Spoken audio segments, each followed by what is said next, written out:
vamos ler Deuteronômio 24.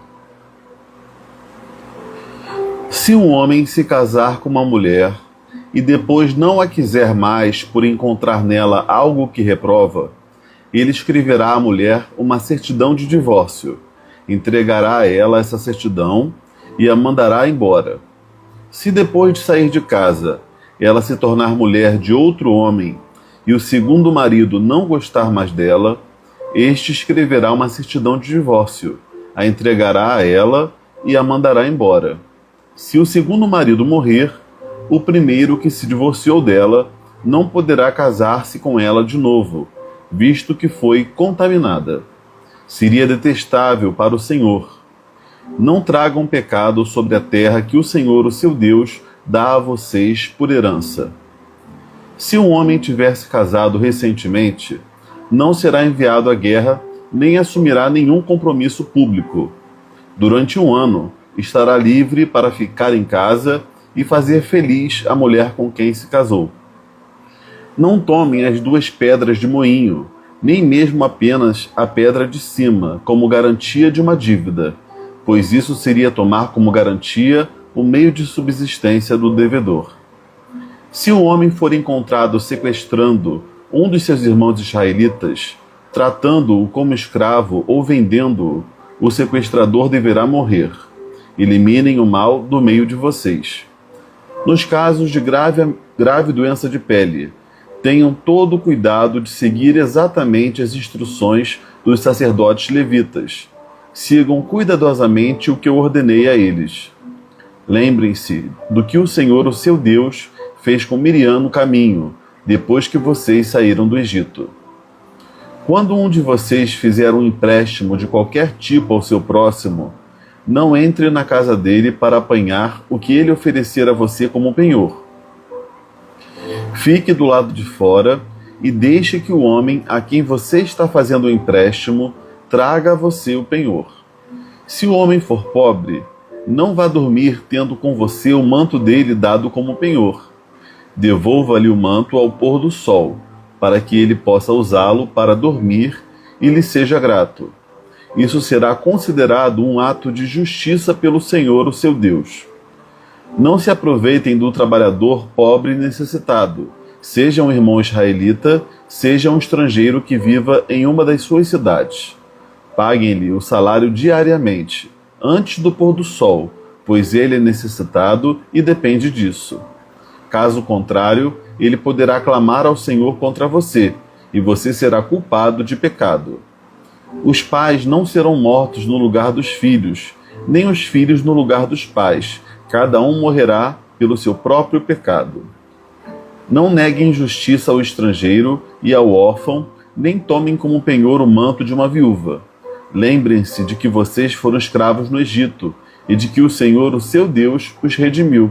Por essa razão, ordeno que façam tudo isso. Quando vocês estiverem fazendo a colheita da sua lavoura e deixarem um feixe de trigo para trás, não voltem para apanhá-lo. Deixem-no para o estrangeiro, para o órfão e para a viúva. Assim o Senhor, o seu Deus, os abençoará em todo o trabalho das suas mãos.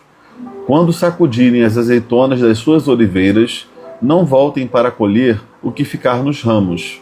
Deixem o que sobrar para o estrangeiro, para o órfão e para a viúva. Quando colherem as uvas da sua vinha, não passem de novo por ela. Deixem o que sobrar para o estrangeiro, para o órfão e para a viúva. Lembrem-se de que vocês foram escravos no Egito. Por essa razão, ordeno a vocês que façam tudo isso. Ok. Vamos comentar então sobre esse capítulo 24 de Deuteronômio. Esse capítulo ele vai tratar do divórcio e também de outras leis de caráter humanitário. E são várias aqui, né? Então a gente vai falar rapidinho de cada uma. A primeira coisa que fala nesse capítulo é sobre o divórcio. Jesus ele já nos mostrou que essa autorização ao divórcio dada por Moisés era uma concessão diante da dureza do coração do homem, porque nunca foi propósito de Deus o divórcio, né? O propósito de Deus é o casamento, e o casamento para sempre, né? O casamento ele não foi feito, ele não é realizado para acabar. Ninguém casa já pensando em divorciar e não deveria divorciar teoricamente. Porém, por conta do pecado humano, da dureza do coração, das pessoas que se afastam de Deus e acabam falhando no seu compromisso conjugal, o divórcio muitas das vezes ele foi por Deus tolerado, permitido, porém não era e nunca foi, nunca será a vontade de Deus para o casamento, para o homem e a mulher que se casam. Aqui nós vamos ver que o divórcio permitido, ele não é um divórcio por razão do adultério. Isso porque o adultério ele era punido com morte. Então, quando se dá carta de divórcio, né, certidão de divórcio, como está aqui nessa versão, é por um outro motivo que não fosse o adultério em si, tá? Um motivo menor. A palavra no original talvez indique algo de natureza sexual, mas não é claro qual seja esse motivo. E precisamos entender também que se está aqui tratando de um problema social e minimizando as consequências desse problema social. O homem às vezes abandonava a mulher, largava a mulher, realmente tirava a mulher de casa e sem nenhum tipo de direito, e depois tentava retomá-la de qualquer jeito, né?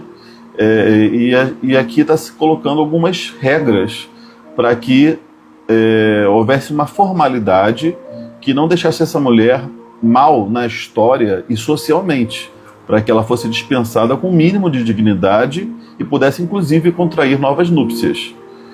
E ao mesmo tempo, se esse marido fizesse isso por algum motivo financeiro, por conta do dote que ele ganhava ao se casar, ou se houvesse algum tipo de arrependimento por um divórcio precipitado, ele não poderia casar novamente caso essa mulher já tivesse contraído um novo casamento.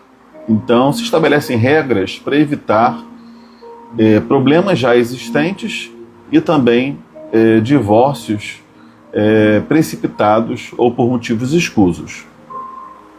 Jesus, quando vai falar do divórcio, ele vai autorizar o divórcio em caso de infidelidade, tá? De relações sexuais ilícitas, de imoralidade sexual. E Paulo ele vai acrescentar de forma um pouco mais explicada a hipótese de repúdio e abandono, né? Daquele cônjuge não cristão que abandona ou que repudia sua mulher.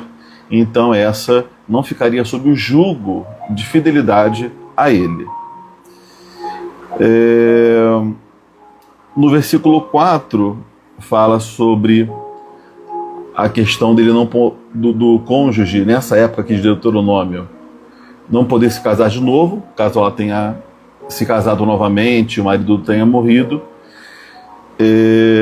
Isso mostra duas coisas. Uma, que é preciso se pensar bem antes de casar, porque depois será mais difícil reaver essa mulher, como eu já coloquei aqui no início, e também para se evitar crimes, né? Às vezes o homem se arrepende de ter divorciado, vai e mata o novo marido da mulher para poder pegar ela de volta. Esse homem, diante da lei, não poderia casar novamente. Então, está se preservando aqui e se evitando uma série de problemas, preservando o direito e também evitando certos problemas.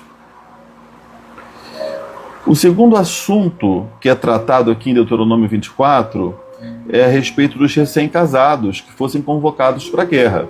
Uma vez recém-casados, eles deveriam pelo menos gozar de 1 ano de intimidade com a sua esposa. Não poderiam ser requisitados para a guerra nesse contexto de recém-casados.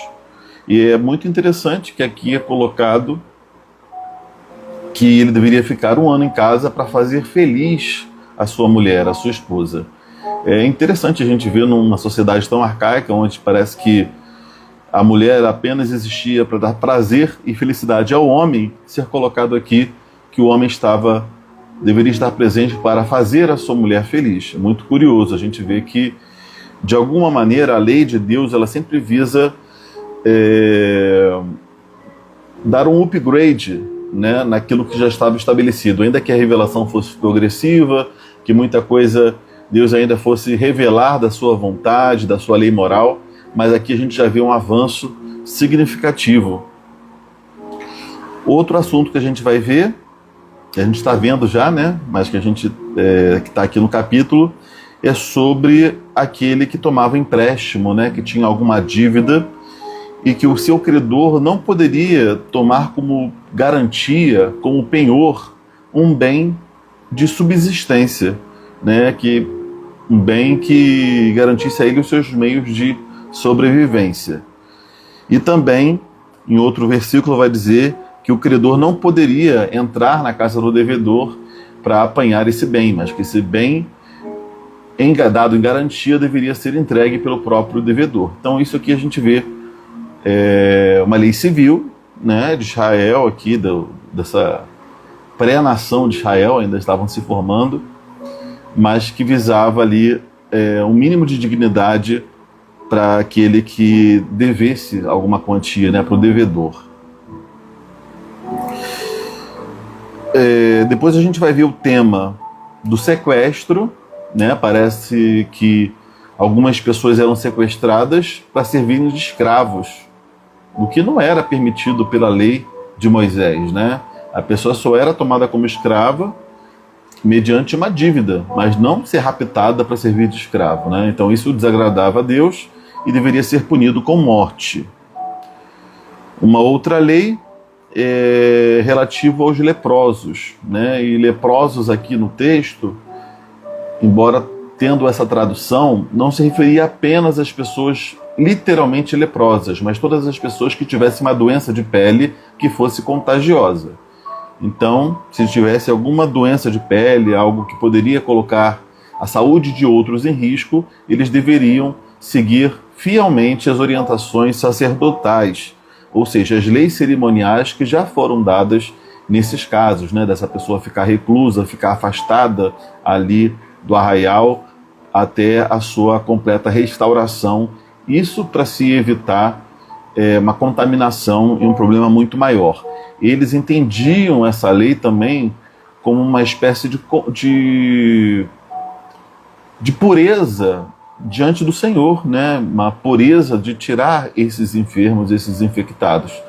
E a gente vê que através dessa lei que se buscava preservar a pureza, uma lei cerimonial, Deus estava ali também protegendo a própria saúde, né? Era uma questão sanitária também. Nós vamos ver também aqui nesse texto uma lei que fala que todo o salário, né, do pobre, do necessitado, do trabalhador que dependia desses recursos, né, não tinham seus próprios meios ali de subsistência, né, os meios de produção, que ele recebesse esse salário em dia, né, e em dia aqui era literal, porque naquela época eles recebiam todo o final do dia o pagamento pelo seu serviço, né. Hoje em dia a gente recebe geralmente por mês, né, alguns quinzenalmente, mas esse pagar em dia vem daí, né? Antigamente os salários serem pagos diariamente.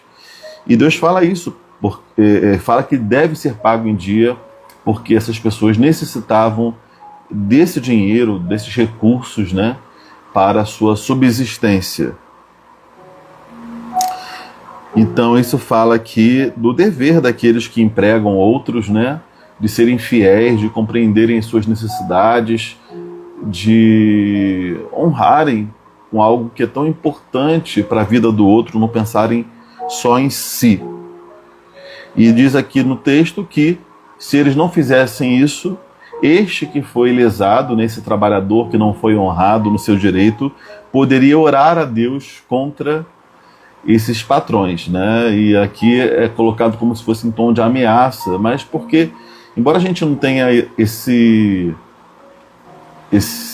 entendimento, né, de fazer uma oração contrária a alguém, mas é natural que você, quando está sofrendo algum tipo de injustiça, algum tipo de dano pela ação de outro, ou pela omissão de outro, que a gente coloque diante de Deus essas questões, né? Coloque: Senhor, eu estou passando por isso, eu estou sendo perseguido, eu estou sendo subtraído de algo que é meu por direito, não estou recebendo o meu direito, não estou sendo honrado no meu trabalho, né? E quando a gente coloca diante de Deus, Deus que é o justo juiz, ele vai ouvir a nossa oração, e se tivermos realmente razão, e se formos de Deus, a ponto dele escutar a nossa oração, e Deus ouve às vezes até a oração de não cristãos, tá? Embora a gente entenda que a fé nos liga a Ele, nos faz ser ouvidos por Ele, mas Deus ouve de quem Ele quiser, porque Deus é soberano, está em todo lugar, e Deus pode se compadecer, como na Bíblia a gente vê que muitas das vezes Deus se compadeceu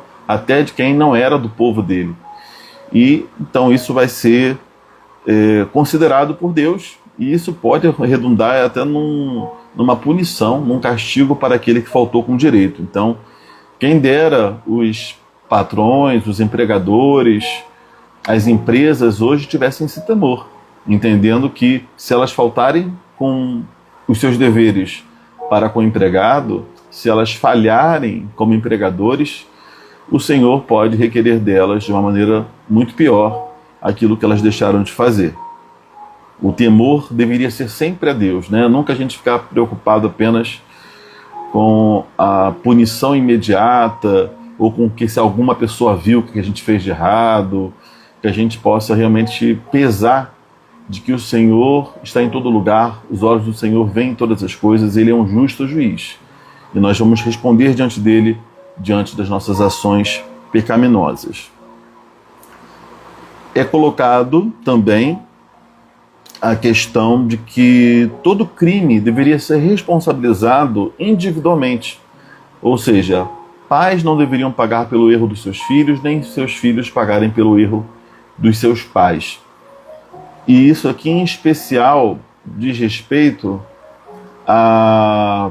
àquela figura que a gente já falou do vingador de família, né? Vingador de sangue, que era aquele parente mais próximo, que em caso de uma morte, por exemplo, um assassinato, esse parente mais próximo ia ali requerer o sangue daquele que matou. Ele tinha esse direito legal. E aqui é colocado para que não se busque fazer justiça punindo um outro familiar que não tem nada a ver, que não praticou. Isso seria uma injustiça diante do Senhor.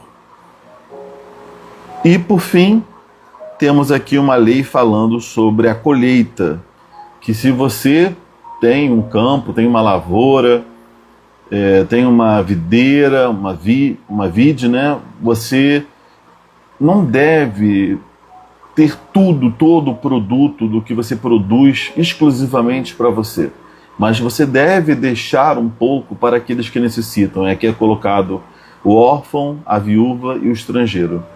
A gente se preocupar com essas minorias, com essas pessoas que estão mais vulneráveis na sociedade, que estão numa situação muito de dependência, talvez, de outros, né? A gente compreender que podemos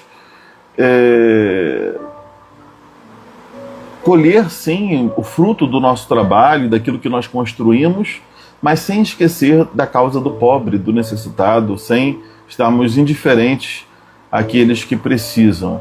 A gente pode colher tanto as benesses daquilo que possuímos, quanto também uma parte pequena que seja, mas dedicar àqueles que necessitam, né? Isso fala contra a ganância e também nos apresenta um fim social da propriedade privada, um fim social também dos bens materiais que circulam, né? A gente procurar sempre pensar nos que precisam. Inclusive, foi por causa de não observarem o direito do pobre, da viúva, do estrangeiro, que quando esse povo de Israel se torna uma nação e depois se dividem, aí passam a ser duas nações, a nação do norte, que é Israel, e a nação do sul, que é Judá, essas nações foram tomadas cativas por nações estrangeiras, que foi, no caso, a Síria e a Babilônia. Justamente um dos motivos foi por eles desprezarem o direito do pobre, da viúva, do estrangeiro. Deus, ele se aborrecia profundamente com a omissão dos israelitas, do seu povo, né? E se vocês imaginem, isso sendo um princípio moral, né, um princípio de empatia, de amor ao próximo, isso não muda. Então, ainda hoje, quando cristãos pensam só em acumular riquezas, em sabe, ter tudo do bom e do melhor, mas são totalmente indiferentes àqueles que necessitam, a causa do pobre, sabe, não abrem a mão para ajudar ninguém, só estão preocupados em acumular patrimônio, dinheiro, melhorar as suas casas, sabe? Então, isso aborrece profundamente Deus. E talvez por conta de pecados como esse que muitas orações não são ouvidas. Muita gente não é abençoada, muita gente não sente mais a presença de Deus, mas porque banalizou aquilo que a Bíblia chama de pecado. E a gente precisa ter empatia, amor ao próximo, pois essa é a vontade de Deus. Lições que tiramos desse capítulo 24. A primeira lição que eu destaco é a sacralidade do casamento, o compromisso do casamento. Isso não deve ser banalizado, né? Não deve se contrair e desfazer casamentos por qualquer motivo, né? De forma irresponsável, de forma apenas emocionada. Quantas pessoas se casam de forma emocionada e se divorciam por também falarem que o amor acabou. Isso não deixa de ser uma forma emocionada. A gente precisa ser adulto e maduro para sustentar as nossas decisões, para correr atrás do sentimento que se perdeu em meio às lutas, em meio às crises, em meio às circunstâncias da vida, e entendermos que o divórcio nunca foi um propósito divino. Ele é exceção, não pode ser tratado como algo banal, né? Então, esse é o primeiro princípio, a primeira lição, a sacralidade, o compromisso do casamento, a instituição criada por Deus para refletir, né, a sua glória nesse mundo, né, a beleza de um Deus que é família também, que é a comunidade, um Deus trino. E a gente, às vezes, perde a oportunidade de testemunhar de Deus porque a gente não glorifica a Deus nas nossas casas, nos nossos lares, né, quem é casado, nos seus casamentos. E a gente deve, sim, ter esse temor a Deus. Não se trata apenas daquilo que eu sinto, daquilo que eu quero, mas de como eu vou estar glorificando a Deus, sendo um bom marido, sendo uma boa esposa, sendo um bom pai, uma boa mãe, né, e lutando pelo meu casamento. Como diz também aqui nessa lei a respeito dos recém-casados, né, é você buscar fazer o outro feliz, entender que você tem esse dever de buscar a felicidade do outro. E infelizmente muitos por aí estão apenas buscando a sua própria felicidade e entram em competição com o outro e não estão realmente preocupados, se importando com aquilo que é importante para o outro, né? Uma outra lição, um outro princípio é a respeito da justiça, né? A Bíblia várias vezes vai apresentar princípios, até aqui no caso do Pentateuco, né, leis civis para se fazer justiça, né? Ainda que a justiça seja aplicada de forma diferente hoje, mas buscava-se uma reparação de um dano causado, buscava-se a punição por um sofrimento causado, e nós cristãos devemos ter esse senso de justiça. E essa justiça, ela deve ser individual, ou seja, não devemos punir outros por crimes que outros cometeram, né? Punir pessoas diversas daquele que cometeu a injustiça. Não devemos acabar botando na conta de alguém que não tem culpa. E deve ser também proporcional, né? Para que a gente não seja injusto, não cobre além do que a pessoa realmente fez.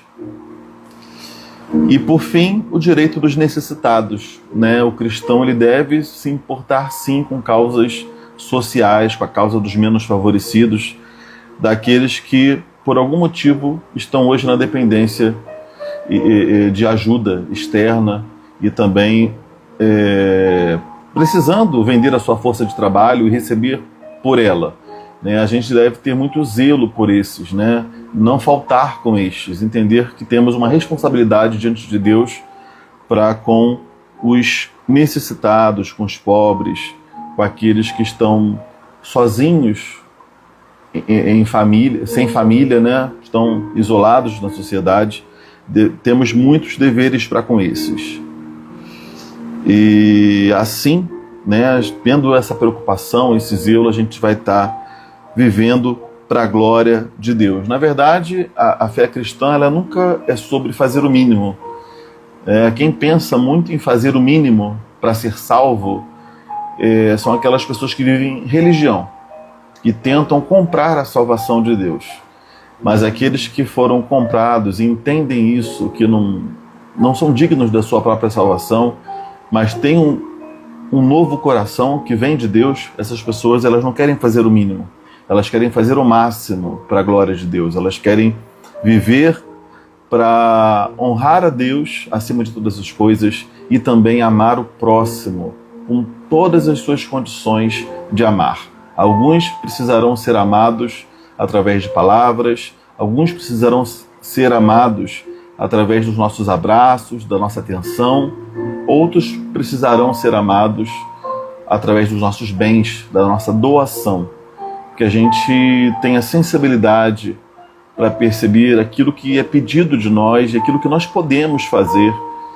E se tivermos ao menos esse coração desejoso de amar e essa sensibilidade para entender o que nos é pedido em cada momento, Deus certamente ficará feliz e Ele nos honrará e nada vai nos faltar. A gente não sai perdendo, a gente só sai ganhando quando a gente divide e compartilha um pouquinho daquilo que a gente recebeu do Senhor. Muitas das vezes é colocado aqui que eles deveriam lembrar que já foram também estrangeiros, já foram escravos, e assim se compadecerem dos seus irmãos. A gente precisa lembrar de que todos nós somos pecadores, e se não fosse a graça de Jesus, a bênção de Jesus, nós seríamos pobres e miseráveis nesse mundo. Então que a gente possa compartilhar e dar, não com o senso de que estamos perdendo alguma coisa, mas com esse sentimento de que recebemos muito mais da parte do Senhor, e ao fazermos pelos outros, estamos apenas refletindo um pouquinho de tanto que o Senhor fez e faz por nós.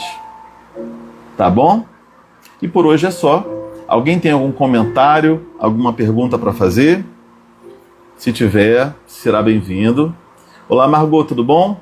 Chegou no finalzinho, mas depois volta do início aí que a gente falou sobre coisas interessantes. Mas alguém tem algum comentário, alguma pergunta para fazer?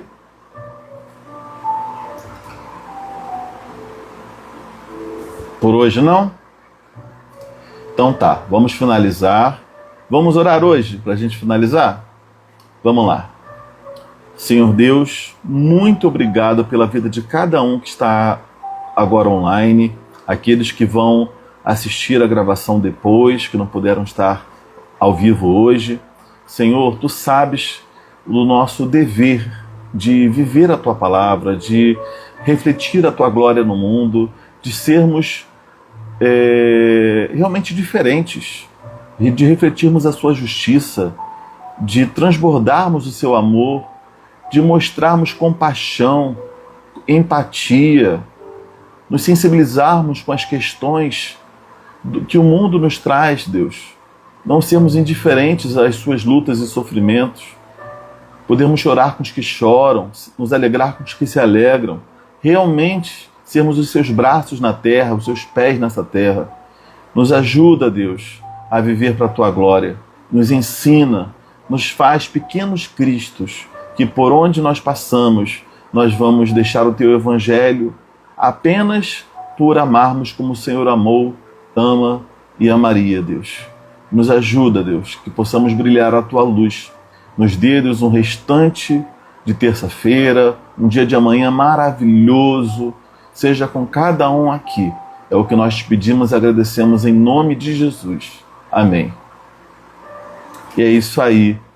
Tá bom, Margot? Vê sim, querida. Mas mesmo assim, muito bom ter você aqui, muito bom ter você, Margot, a Sonilda, a Mirza, tá? E todos que acompanharem depois também, muito obrigado pela visualização, curtida de vocês, tá? Quando lembrarem, curtam as publicações, compartilhem, isso ajuda muito para que esse conteúdo chegue a mais e mais pessoas. E lembrando também que estamos no YouTube, né? Quem já está assistindo agora pelo YouTube, curta também a publicação, isso ajuda a engajar e compartilhe com outras pessoas. Ok? Fiquem com Deus e até a próxima. Tchau!